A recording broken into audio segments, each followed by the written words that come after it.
السلام علیکم۔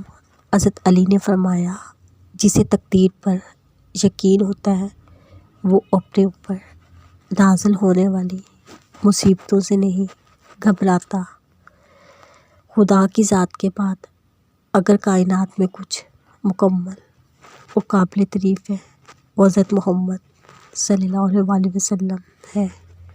تم حالات کی بات کرتے ہو، میں نے درود شریف سے تقدیریں بدلتے دیکھا ہے۔ اپنے رب کے سوا کسی سے امید مت رکھو۔ وہ بلندی کس کام کی جس پر انسانیت ہی گر جائے۔ خدا کو راضی کرو، بندے کبھی راضی نہیں ہوتے۔ گھبراؤ نہیں، رزق اور موت اللہ کے اختیار میں ہے۔ اب تمہارے لیے عطا کے دروازے کھلیں گے۔ اب لکھی ہوئی تقدیر بدل دی جائے گی۔ اب معجزہ ہوگا، تمہاری کہانی مکمل ہو جائے گی۔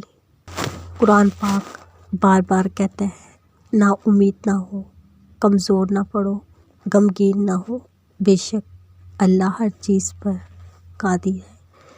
نماز کے لیے دنیا کو چھوڑ دو، لیکن دنیا کے لیے نماز کبھی مت چھوڑنا۔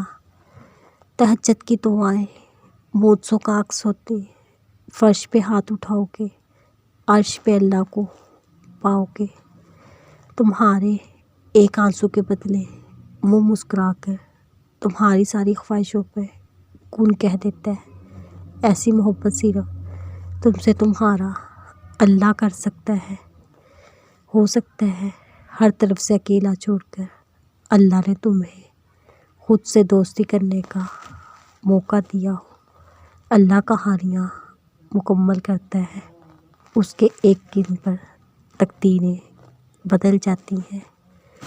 جب اللہ تمہاری کہانی بدلنا چاہتا ہے تب وہ تمہیں تہجد سے نوازتا ہے۔